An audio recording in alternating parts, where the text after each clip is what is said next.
thank you for coming back for week 2 of our second year of studies. This is study 32, and we're going to be looking at the Gospel of Mark.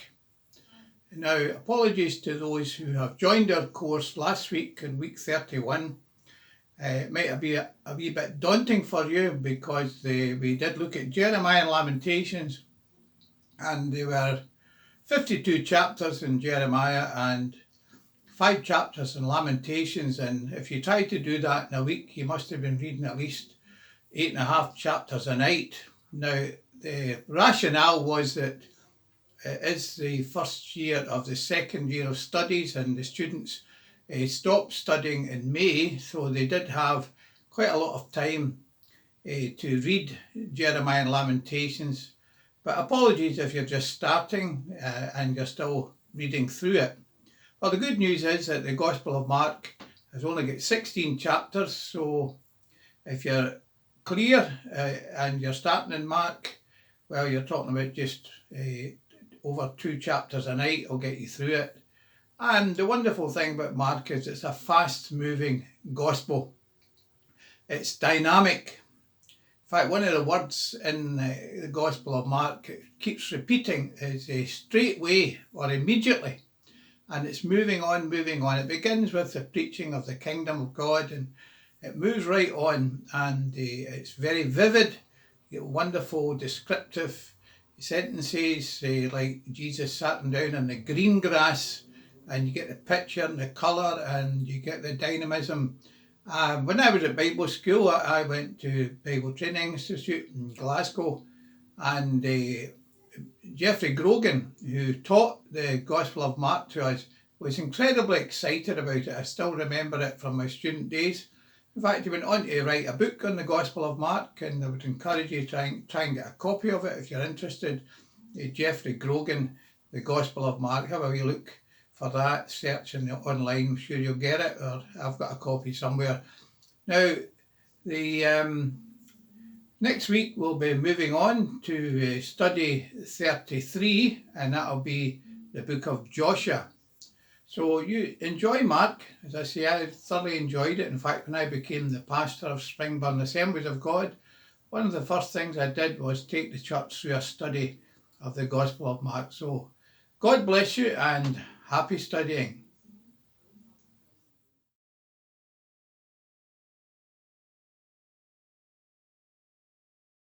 The Gospel according to Mark is one of the first accounts of the life of Jesus, and our earliest historical traditions link this book to a Christian scribe named Mark, or John Mark. He was a co-worker with Paul and a close partner with Peter. And in fact, an ancient church historian named Papias, he recalls that Mark had collected all of the eyewitness accounts and memories of Peter and then shaped them into this account. But Mark didn't just randomly throw the pieces together. He's carefully designed this story of Jesus. In the first line of the book, Mark makes this claim about Jesus. It's the beginning of the good news about Jesus, the Messiah, the Son of God. Now, what's interesting is that this is the only time Mark is going to tell you what he thinks. For the rest of the book, he's going to influence you by simply putting Jesus' actions and words in front of you and showing you how other people react to him. Now, Mark's designed the story of Jesus as a drama with 3 acts. The first one set in Galilee, the third one is set in Jerusalem, and the second act shows Jesus on the way from one place to the other. And each of the acts focuses on a repeated theme. So in Act 1, everybody's blown away by Jesus, and they're wondering, who is this Jesus?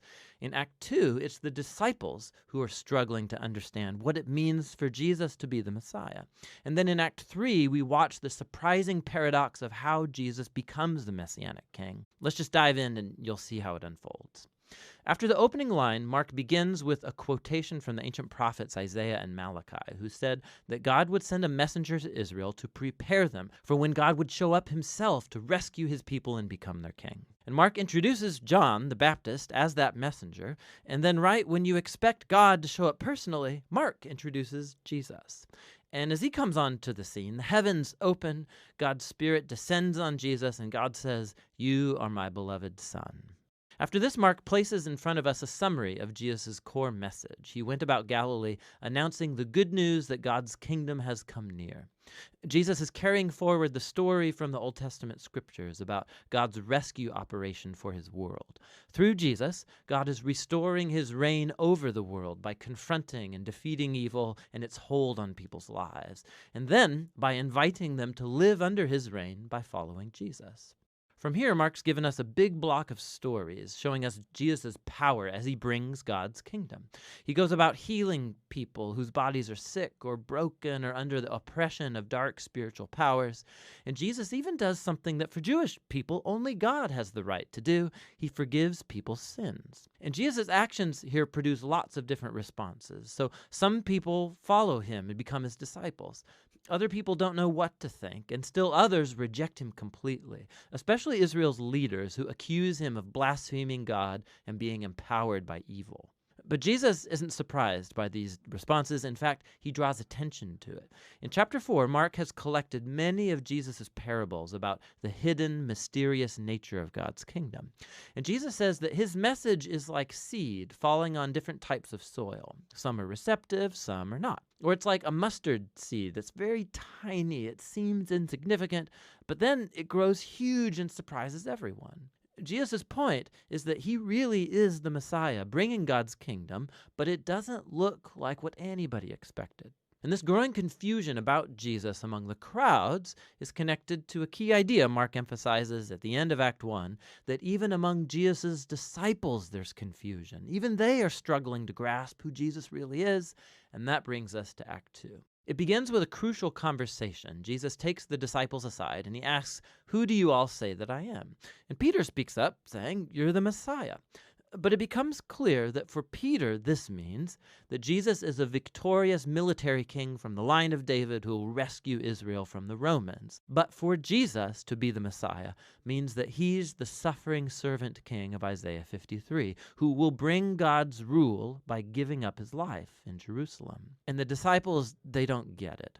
They think following King Jesus is going to mean fame and status and importance, and Jesus makes it clear that following him is actually like dying, like carrying your own cross. It means rejecting violence and pride and selfishness and giving one's life out for others in acts of service and love. He has the same conversation with them 2 more times, and it all culminates in Jesus' important statement that the Son of Man did not come to be served, but to become a servant and give his life as a ransom for many.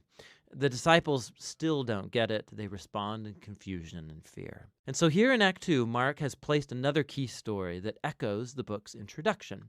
Jesus takes 3 of his disciples up to a mountain, and he's suddenly transformed. He's radiating with light and glory, and a cloud envelops them. Now, this is just like the glory of the God of Israel that showed up long ago on Mount Sinai. And then the 2 prophets who stood in God's presence on Mount Sinai, Moses and Elijah, they appear next to Jesus as God announces again, "This is my beloved Son." Now, by placing this story in the middle of all these conversations in Act 2, Mark is making an astounding claim that Jesus, God's Son, is the physical embodiment of God's own glory. And in Jesus, the glorious God of Israel is going to become king by suffering and dying for the sins of his own people. It's a puzzling claim that confuses and scares the disciples as they leave the mountain. Which brings us to Act 3. Jesus makes a very public royal entry into Jerusalem for Passover. People are hailing him as the Messiah. Then he enters into the temple courtyard and he asserts his royal authority by running out the thieves and crooks and stopping the sacrificial system. Then this kicks off a whole week of Jesus debating and confronting the leaders of Israel, condemning their hypocrisy, and so they set in motion a plan to have him killed. And Jesus warns his disciples, predicting that Jerusalem and its temple will be destroyed within a generation, and his disciples will be persecuted just like him, until he returns one day to bring God's kingdom fully over the world. And it all leads up to the final night. Jesus has his last Passover meal with the disciples, a symbolic meal that told the story of Israel's liberation from slavery through the death of the Passover lamb. And Jesus takes these symbols and he gives them new meaning. They point to the liberation from sin and death that will happen through the death of the suffering servant Messiah. From here, the story rushes forward to Jesus' arrest, his trial before Israel's priests and the Roman governor Pilate, all resulting in Jesus' crucifixion. And it culminates in a key scene that matches the important scenes from Acts 1 and 2, except this time it's darkness that descends, not a cloud. And instead of the divine voice from heaven, it's Jesus' voice crying out before he dies. And then most surprising is that it's a Roman soldier who sees Jesus die, who grasps and then announces who Jesus is. This man was the Son of God. He's the first person in the story to recognize the story's shocking claim about Jesus' identity, that it's the crucified Son of God who's the Messiah, Jesus of Nazareth, who died for his friends and for his enemies. After this, Jesus' body is placed in a tomb, and on the first day of the new week, 2 women from his disciples come to the tomb, and they discover that the tomb is empty, the stone's rolled away, and an angelic man informs them that Jesus isn't here, that he's risen from the dead.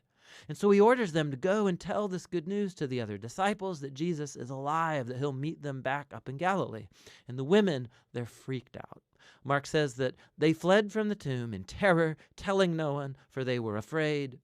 And that's how the book ends, with Jesus' disciples showing the same kind of fear and confusion that concluded Acts 2 and 1. Now, if you look in your Bible, you'll see that the Gospel of Mark has more to its ending, where Jesus appears, he speaks to his disciples, but there's also a note there telling you that that ending is not part of the original book, that it's only found in later, less reliable manuscripts. Now, it's possible that the original ending got lost, or that Mark actually never finished writing his account, but it's more likely that this abrupt ending is intentional to make a point. The entire story has focused on the shocking claim that puzzled Jesus' disciples from beginning to end, that it's the suffering, crucified, and risen Jesus who's the Messiah, the Son of God.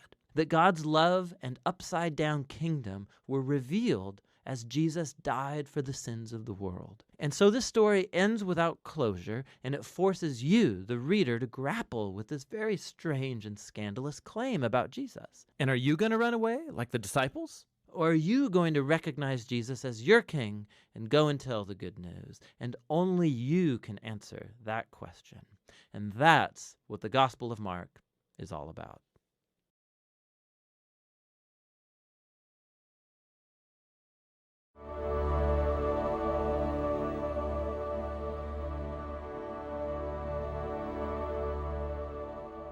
Well, now let's start this study in Mark's Gospel by refreshing your mind with a few things that we said when we looked at Matthew's Gospel, but you may not have seen that video, so let's just run over. A Gospel is a very different kind of literature to anything else. It's not a biography, it's not a history. In fact, it's a news bulletin, essentially. Somebody has made the whole Bible into newspapers, and that's really what it should be. The Bible really is one big newspaper. It's about news, but about news that's epoch-making, that has changed the world. And a gospel is essentially a news bulletin, and therefore it's something that should always be read aloud, as news bulletins are. Well, now, going through the stages in which the Gospels develop, you know we have 4 Gospels. Why do we have 4? Well, one reason is that when a famous person has died, the interest in that person develops through 3 stages. The first stage, almost immediately, somebody writes an account of what the person did. And you find obituary notices in the Times of what the person did. But after a bit, that moves to another phase of interest, namely what he said. And his speeches and letters may be collected. And the interest moves from what he did to what he said. But at a later stage, people write a different kind of biography, trying to get inside the man. What made him tick? What was his character like? What was his temperament? What's his motivation? And they become more interested in what he was. Now, interestingly enough, the 4 Gospels fit that pattern. The first Gospel to be written, which we're going to look at in a moment, is Mark, and he is primarily telling us what Jesus did. In Mark's Gospel, Jesus is action man. And I'll tell you why in a moment. And then Luke and Matthew came along, and they were more interested in what Jesus said. Matthew was more interested in Jesus preaching, and Luke was more interested in his parables. but they both packed an awful lot of what Jesus said into their Gospels. Finally, along came John, and he was far more interested in the person of Jesus, what he was. And therefore, in a sense, Jesus from the inside, whereas Matthew, Mark, and Luke are Jesus from the outside, as people saw and heard what he did and said. But John gets right inside Jesus, and somehow you understand who Jesus was much better in the fourth Gospel. So this is a natural developing interest, which happens with everybody famous who dies. But then we can go a little deeper, because we really have 4 dimensions of Jesus. They've written from a different angle, and so we have 4 different insights into Jesus from the 4 Gospel writers, and that makes up a complete portrait. And so we say that Matthew saw Jesus as the King of the Jews, Mark saw him as the Son of Man, Luke saw him as the Savior of the world, and John saw him as the Son of God. That makes a complete picture of Jesus, 4-dimensional portrait of Jesus. Put them all together, and you begin to understand this amazing person, who incidentally has 250 names and titles. Nobody has ever lived who had as many as that. It's a good devotional exercise to write them all down sometime. Most people can remember about 30 to 40, but there are 250. No one in history has ever had so many names and titles. What an amazing person Jesus was. But we can also look at the 4 Gospels from yet a different angle. We've been looking at them from the writer's angle. Let's look at them from the reader's angle. Who were they intended for? Because that would shape these Gospels quite a lot. Not just who wrote them with their different angle or insight, but who were they wanting to read their Gospel? And here we have a profound difference between 2 of them and the other 2. 2 of them were written for Christian believers, to build them up in the faith, to give them a stronger foundation in their beliefs about Jesus. And 2 of them were written for unbelievers. And that makes all the difference to what is said in the Gospel, because the context of every statement in the Bible is the book in which it occurs. And we need to put every statement in the Bible, every verse in the Bible, back into the book in which it's written. So Matthew and John are written for believers. But again, there's a difference. Matthew was written for young believers, for new Christians. It's the ideal gospel for new converts to go through. And it'll give them a real insight into the kingdom that they've now entered, with those 5 blocks of teaching in Matthew. The first is the lifestyle of the kingdom. The second is the mission of the kingdom. The third is the growth of the kingdom. The fourth is the community of the kingdom. And the 5th discourse in Matthew is the future of the kingdom. 5 wonderful subjects for new converts to study. John, however, was written for older Christians. He says that. He said, these are written that you may go on believing that Jesus is the Son of God, and that going on believing, you may go on having eternal life. It was written to keep older Christians going and keep them firm and established in the faith. Whereas Mark and Luke are clearly both written for unbelievers. And this affects, if you're going to give a gospel out to somebody, are they a believer or an unbeliever? That should decide which gospel you should give. And John's gospel is probably the worst to give to unbelievers. And yet it's the most used in evangelism. Isn't that strange? I think that's only because people hope that others will read as far as John 3:16. But there it is. So we are studying now the 2 Gospels that were written for unbelievers, not for believers. And therefore these 2 are the 2 you should consider giving to somebody who's interested and wants to know a bit about Jesus, who he was, what he said, what he did. And so we begin with Mark's Gospel. That's the first major study this time. The author, like the authors of all 4 Gospels, doesn't name himself. They all drop a hint in somewhere as to who wrote it, but they don't name themselves as author. It's almost as if they're saying, we want the whole attention to be on Jesus, not on us. We want you to look at him, not on us. And so Mark doesn't tell us that this is the Gospel of Mark. We know it is. but he doesn't draw attention to the fact. Well, what do we know about him? Well, the first surprising thing is that he had 3 names. And one of them you will never have heard, I'm quite sure. You've heard Mark. Well, that's a Latin name, Marcus. And it tells us that though he was Jewish, he did have official Roman connections in some way. And we know that his family had quite a big house in Jerusalem, was a family of some standing, had at least one maidservant. So here's a man with some Roman or Latin connections, that his family should give him a Latin name, Marcus. But his Hebrew name, for he was Jewish, was Yohanan. We know that as John Mark, Yohanan. And that means Yahweh has shown grace. God has shown grace. So perhaps he was born on a Tuesday. Tuesday's child is full of grace. I'm sure that poem wasn't around then. So we have John Mark, and his third name you would never guess. His third name, I must get it right, is Kolobodactylos. John Mark Kolobodactylos. And some of you might just guess what that means. Dactyl, finger. And in fact, that word means stubby-fingered. So the poor baby was stubby-fingered, and yet it's from those stubby fingers that we got the first gospel ever to be written. God can use stubby fingers. So here are his 3 names. One is a nickname, which is Greek, and one is a Latin name, and one is a Hebrew name. When Jesus died, those were the 3 languages on the cross: Greek, Latin, and Hebrew. And John Mark had those 3 names. And he records those 3 languages above the cross when Jesus died. His mother was Mary, in Hebrew Miriam.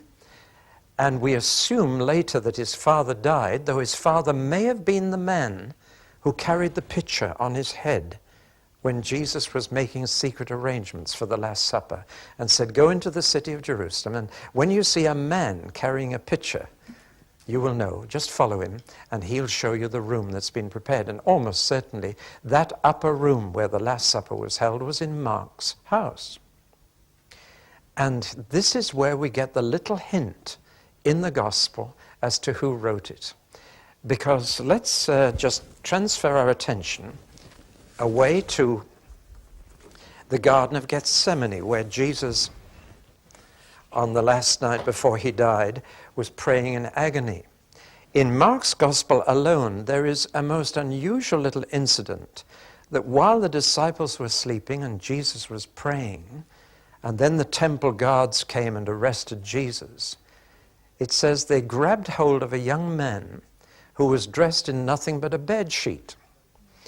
And he fled, leaving the sheet in the soldiers' hands, and fled naked into the night. Now, who was that? It must be John Mark Stubby-Fingered. And he must have followed them, grabbed a bed sheet and followed them to Gethsemane, and hidden behind one of these old olive trees, and saw the whole thing. That's how we know what Jesus prayed. Jesus was not likely to have told anyone about that prayer. But Mark heard it. Abba, Abba, please take this cup from me. And it's all down there in Mark's Gospel. And he's just saying in that little incident, I was there. I was there. He ran back home naked, left his bed sheet in the hands of the temple guards. Well, that's the young man we're talking about. As a youth, he had seen Jesus, obviously. And yet he was never a leading figure in the New Testament. He's mentioned frequently, but always as a number 2. Always as someone's personal assistant, someone's PA. And the kingdom of God has great need of number 2s. There are plenty of number 1s around. Do you know what I mean? But needs faithful people who'll carry the bags of others. And John Mark was such a man. He was actually a PA to 4 very great Christian leaders in the early church. Firstly, to his older cousin. He had an older cousin called Barnabas. And Barnabas brought this young man on and trained him, and gave him jobs to do.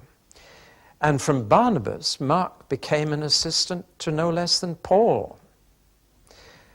Years later in Rome, Mark met Luke. And in fact, there is a very direct connection between Mark's gospel and Luke's gospel, as we shall see.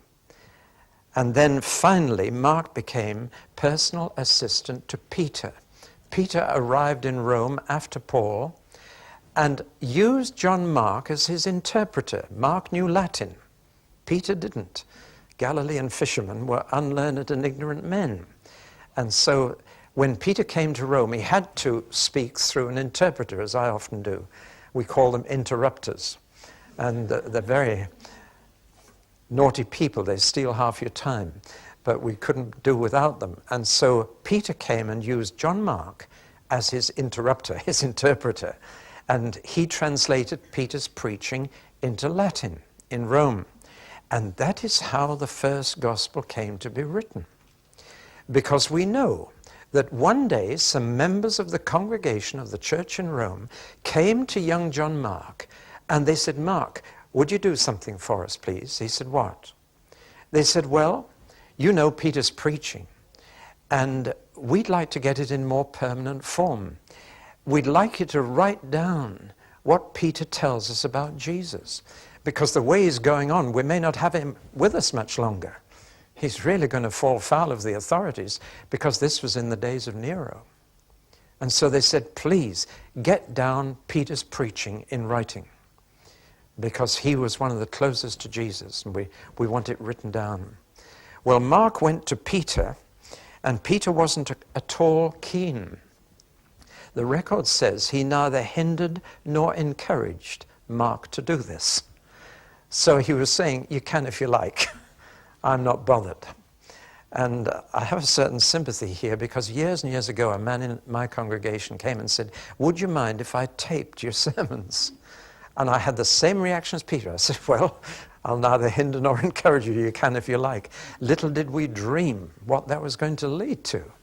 And little did Mark or Peter dream that his book would be studied in High Lee 2,000 years later, or read all over the world. It's astonishing how things happen in the kingdom that you're not really aware of at the time. But God has planned it, and it's going to reach far and wide.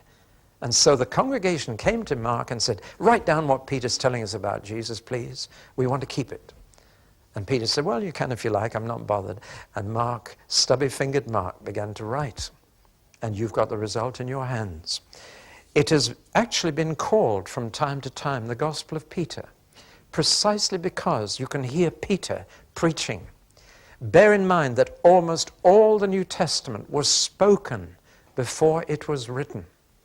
And that's why it's so lively, and that's why sometimes the grammar's not so good, because it is a spoken record rather than a written, and therefore is meant to be read aloud. Good news is to be announced, not just thought about. And the gospel is meant to be read aloud. And when you do, it's exciting. Some years ago, I remember my wife and I went to a theatre in London, the Rainbow Theatre, I think it was, down by the Thames there.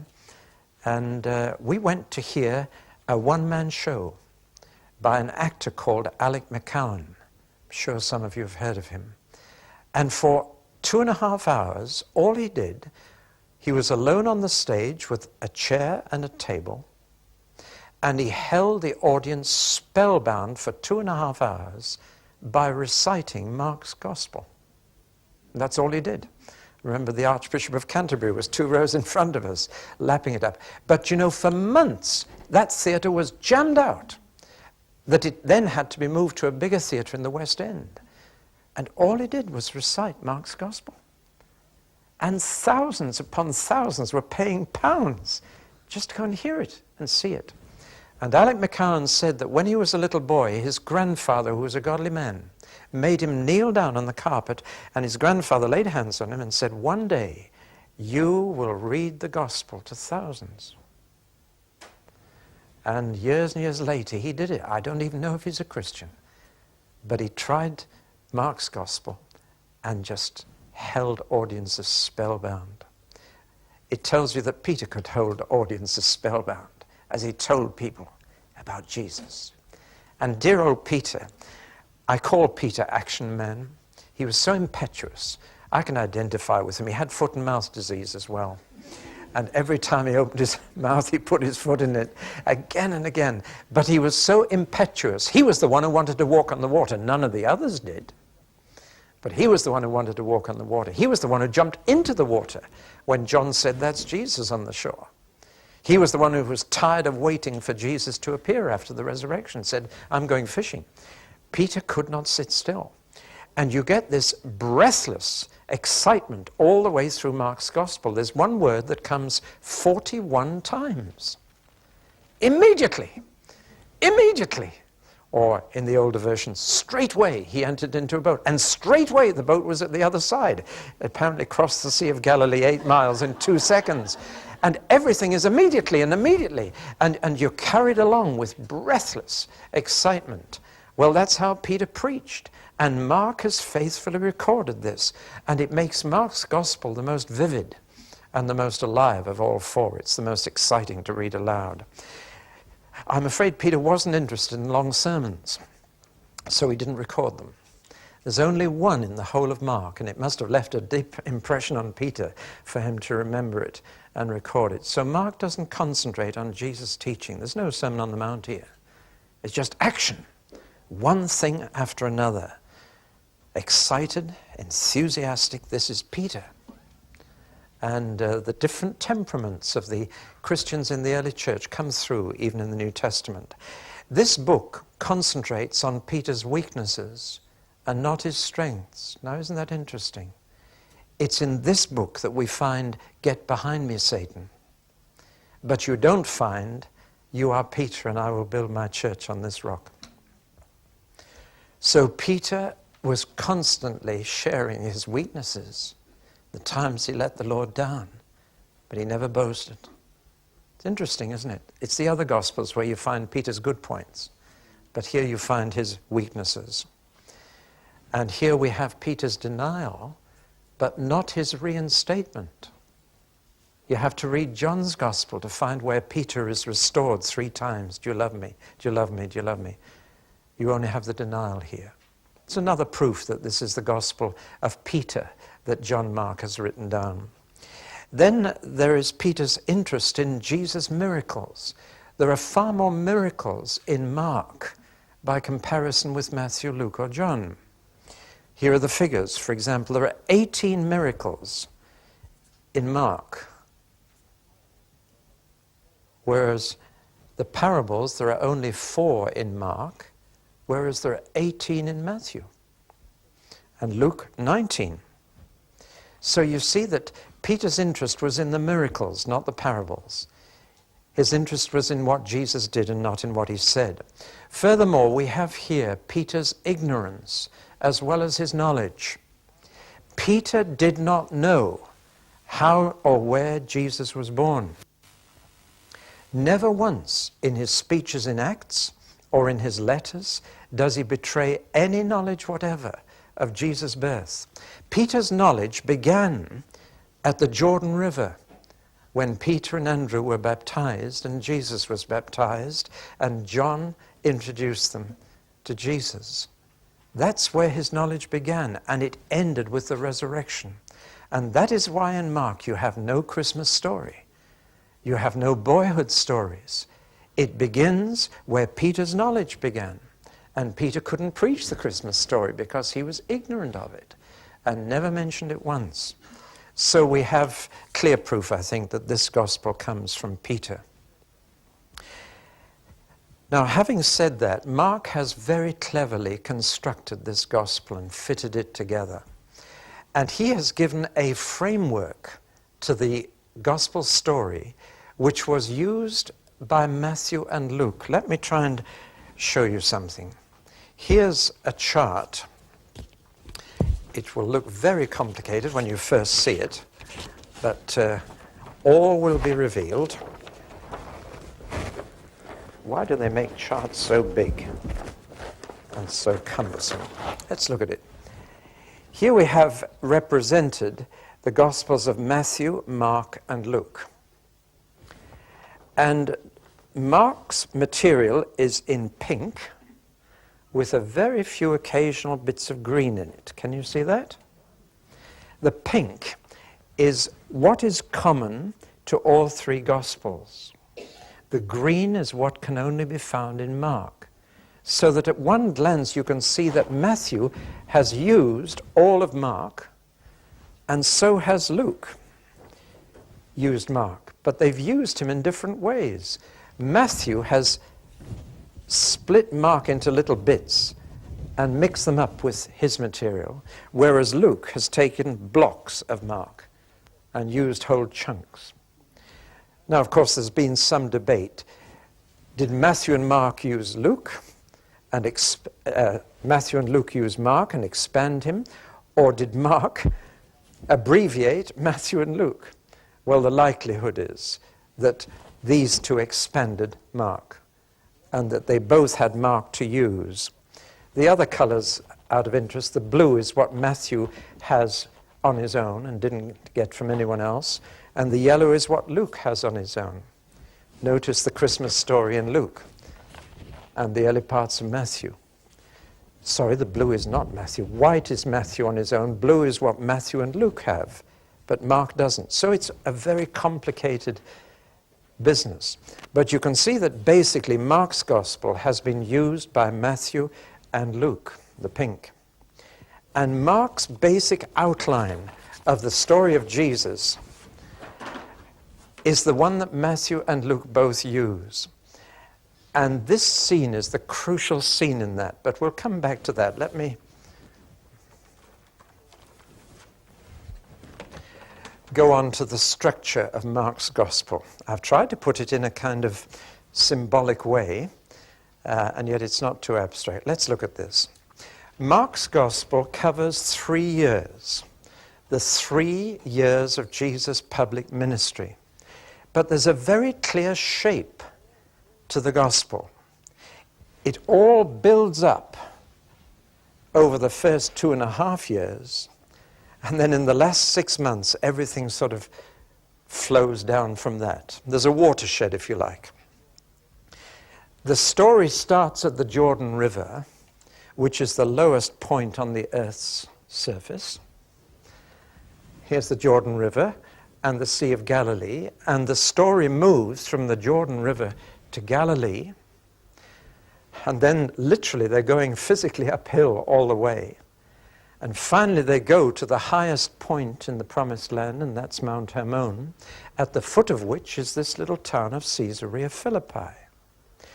And the whole story over 2.5 years is building up to that crisis. 2.5 years it took to reach this climax.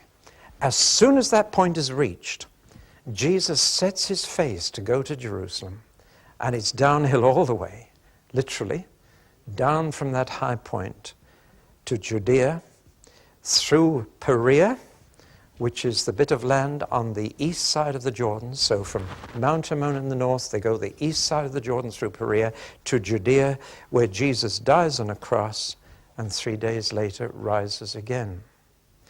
Now, what is so important about this? What was Jesus waiting for? Everything seems to be building up to a crisis, and then suddenly everything takes an entirely different course. So the last 6 months are very different from the first 2.5 years, and in fact the last week becomes all important. Well, before we look at that, let's just see that in the Galilee section of Mark's Gospel, which covers the 2.5 years and the journey from the Jordan up to Hermon, there are 3 phases of ministry. And these 3 phases are the themes of Mark's Gospel. The first phase is where Jesus was very popular.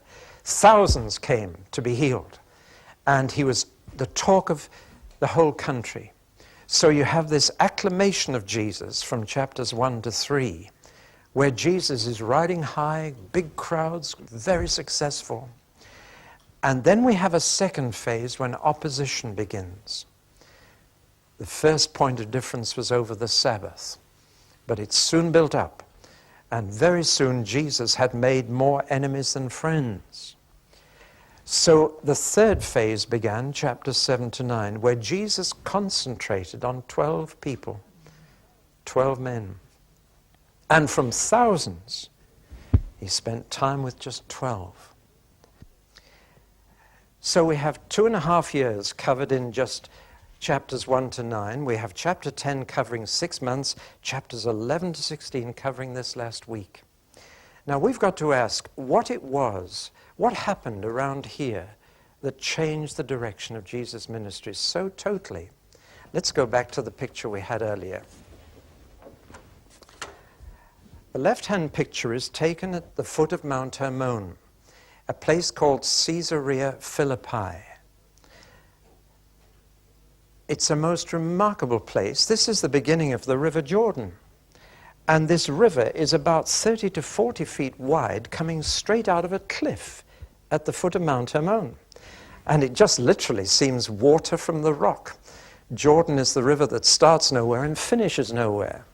And it's a most amazing sight. Actually, what explains it is that the snow on the top of Mount Hermon melts and comes down a crack inside the mountain and comes out of a hole underneath the surface of the river.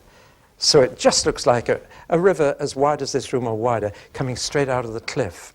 Now you would imagine that a strange natural phenomenon like that would gather around itself superstition and religious cults.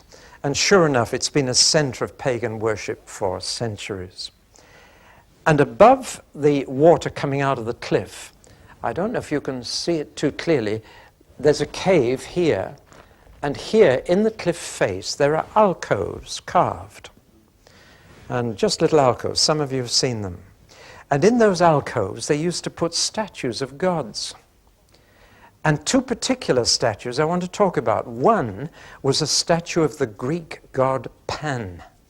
And to this day, this place is called Panias, or Banias. The other was a statue of Caesar.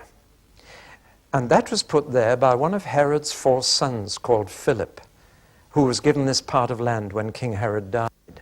And so he called the place after himself and the Roman emperor. He called it Caesarea Philippi.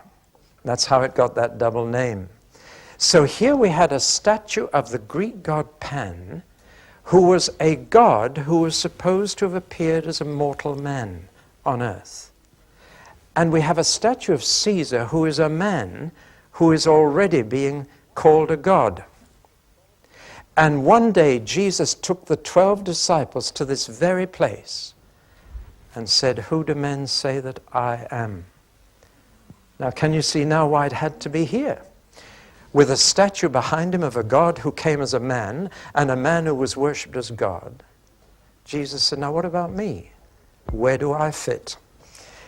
And they said, "Well, many people think you're a reincarnation. I mean, you're only in your 30s and yet you're so clever. You must have lived before as a great man." Oh, he said, "Very interesting. Who was I in my previous existence?" And they said, "Some say Jeremiah, John the Baptist. Who do you say that I am?" And he'd waited 2.5 years to ask that question. And it was Peter who answered it. He said, "You have lived before, but not down here. You lived up there, didn't you? You're the Christ, the Son of the living God." He was the first man to say that. I hope you know who was the first woman to say it. A few weeks later, do you? It was Martha. She wasn't just good cooking. She was the first woman to say it, but Peter was the first man. And Jesus now was able to say to Peter, "Now I can do 2 things." And he mentioned 2 things that he had never mentioned before. He said, "Now I can build my church." Now he'd never mentioned a church up to that moment. He'd preached, he'd healed, he'd fed the multitudes, stilled the storm, but he'd never mentioned that he was going to build a church. Now he said, "I can do it." Because Jesus can't build his church until people know who he is. The church is built up of people who know who he is. And that's when the church began. And with that lovely play on Peter's name, Peter means rock. Simon, or Simon, was his first name, and that means reed shaken in the wind. But Jesus said, "You're Simon, you're a reed, I'm going to make you a rock." Lovely little touch. So as soon as Peter said, "I know who you are, I can build my church, and I can die on the cross." And it was the first time he'd mentioned the cross. Been with them 2.5 years, never given a hint that he was going to die. Not a hint. Now he says, I can go to the cross. And that's when Peter put his foot in it. He has just called Jesus the King, the Christ. He said, but I'm not going to let you do that. Who's king? You know, you are the king, but I'm not going to let you die. No fear.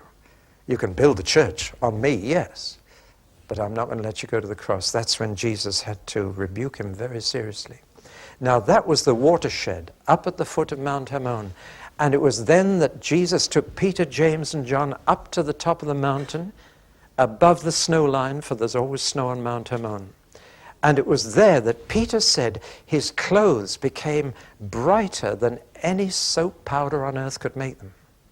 He actually uses the word detergent, or fuller, which was the equivalent in those days. And that was because the light was shining through the clothes from the inside. And they saw his glory. And from then on, it was straight to the cross. Straight down south to die. So that is the shape of Mark's gospel, and it was picked up both by Matthew and Luke, and they built on it. Well, now let's say some things about Mark's gospel as a whole. What is its value as a gospel to us? Number one, it gives a clear picture of the person of Christ. I don't know if you've ever noticed this in Mark's gospel. Let me just read an odd verse or two. I won't tell you where they're from. I'm picking them all from the first 9 chapters. He would not let the demons speak because they knew who he was. Be quiet, said Jesus sternly. Jesus sent him away at once with a strong warning. See that you don't tell this to anyone. And he gave them strict orders not to tell who he was. And he gave strict orders not to let anyone know about this.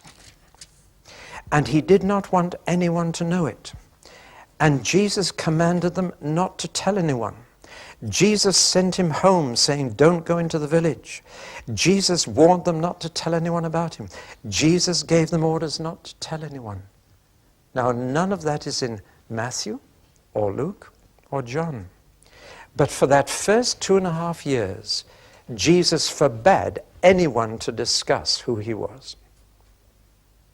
And then after 2.5 years, he says, now who am I? Who do you think I am? Can you see the way he prepared them? He wanted them to come to their own conclusion for themselves. He didn't want them to pick it up from evil spirits or from anybody else. He wanted them to get it from his Father as to who he was. So the messianic secret, as it's called by biblical scholars, is a feature of Mark's gospel. Mark says he kept it secret, forbade them to tell anyone. And this way he carefully restrained their thinking until he'd felt, they'd seen and heard enough. We call this moment at the foot of Mount Hermon the Great Confession. And it was that changed the whole scene. And therefore the second great theme of Mark's gospel is the work of Christ. The most remarkable feature of Mark is the emphasis on the death of Christ. Somebody has said Mark's gospel is like an express train slowing up. He gallops through the first 2.5 years in a few pages. Then he slows down and the next few pages cover months. Then he slows down and the next few pages cover a week. Then the next few pages cover a day. And finally, hours. And you stop at Golgotha. So that he's racing through, but slowing up all the time until finally he just shows you Jesus on a cross. He says that's what he came for. And there's a remarkable emphasis on both the human and the divine aspect of Jesus' death. The human aspect is this. Jesus, of course, was tried for blasphemy, the same thing as Salman Rushdie's been tried for and found guilty. And as in Muslim law, so in Mosaic law, blasphemy deserves death. So here is Jesus on trial for blasphemy, for saying that he was God. And in Jewish law, that is a capital crime and deserves death. And they tried to get witnesses to agree as to what they'd heard Jesus say about himself. They couldn't agree. And finally, the judge did an illegal thing. He said to Jesus, I charge you, I adjure you by the living God, tell me who you are. And of course, Jesus as a Jew had to speak when adjured by the living God. And he said, are you the Christ, the Son of the living God? He said, I am. I am. And the judge tore his clothes and said, you heard it. What's your verdict? And 70 people said, death. The problem was that they couldn't put someone to death officially. They were occupied by the Romans. So they had to get the Roman signature for the death sentence. But in Roman law, blasphemy is not a crime. So what were they to do? There was only one thing to do, to change the crime. And by the time they got Jesus to Pilate, he was being charged with treason and not blasphemy. And it's Mark who brings this out so clearly. The treason was not that he said, I am God, but that he said, I am king, king of the Jews. And that's the human side of the death of Christ. It was unjust from beginning to end. He was not guilty of blasphemy or of treason, but that's how they got him. The divine side, however, also comes out in Mark, that Jesus was sure from the very beginning that he had come to die and to give his life a ransom for many, that it had to happen, that he had to be betrayed, that God had planned it that way, and there was no avoiding it, and Peter mustn't try to tempt Jesus to run away from the cross. So you get this very vivid description of the person of Christ from here on, and the work of Christ on the cross for us. That makes it a very suitable gospel to give to unbelievers. There is one other facet of Mark's gospel which is worth noting, and that is there are two key words all the way through: fear and faith. Fear and faith. And they go from beginning to end. And it's as if it's facing people with the choice. What's your response to this story? Fear or faith? Do you remember the stilling of the storm in Mark? And Jesus stood up in the boat, and the disciples said, don't you care? We're going to drown. And Jesus said, why are you afraid, O you of little faith? And all the way through, this is a theme that Mark keeps bringing out. Don't be afraid, believe. Don't be afraid, believe.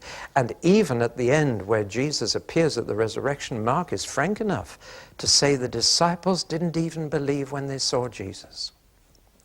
And he had to rebuke them for their unbelief.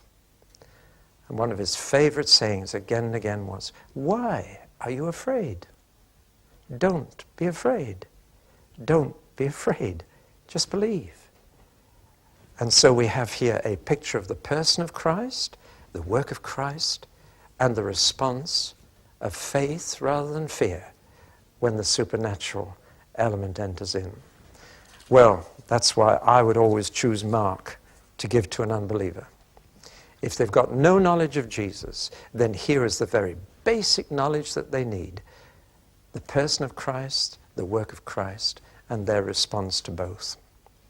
Now, before we finish Mark, there is one thing that I must deal with, because there'll be many questions about it if I don't. And that is that Mark's gospel has a very peculiar ending. It actually ends in the middle of a sentence. In the early manuscript copies we have of the Gospel of Mark, it finishes right in the middle of verse 8 of chapter 16, and it finishes with the strange phrase, for they were afraid of, and then it stops. And it's usually tidied up a bit in English translations, for they were afraid or for they feared. But it suddenly ends in the middle of a sentence, and it ends on this note of fear, whereas Mark's whole theme is to get from fear to faith. And that raises a question. What happened to the rest of the story? Why isn't Mark nicely rounded off? Why, above all, are there no accounts of the appearances of Jesus after his resurrection in Mark's gospel? There's only the empty tomb and the finding of that empty tomb, but there's no mention of Jesus actually meeting them, which is very strange in a gospel. Well, there are three possibilities at least.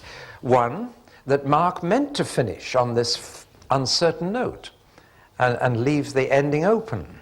I think that's highly unlikely. It would be a very strange ending. It simply says, the women said nothing to anyone, for they were afraid of. What an extraordinary thing to say at the end of a gospel of good news. Second possibility is that Mark was actually prevented from finishing. Something interrupted his writing. He was suddenly arrested or taken off, and the manuscript was never completed. The third possibility is that the ending has been lost in some way, that the ending has been torn off, that the manuscript was mutilated, or even it's just possible that Peter tore the end off.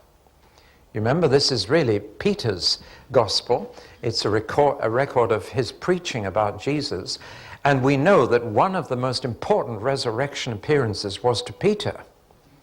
We don't know where it was or when it was, but the very first appearance to a man was to Peter.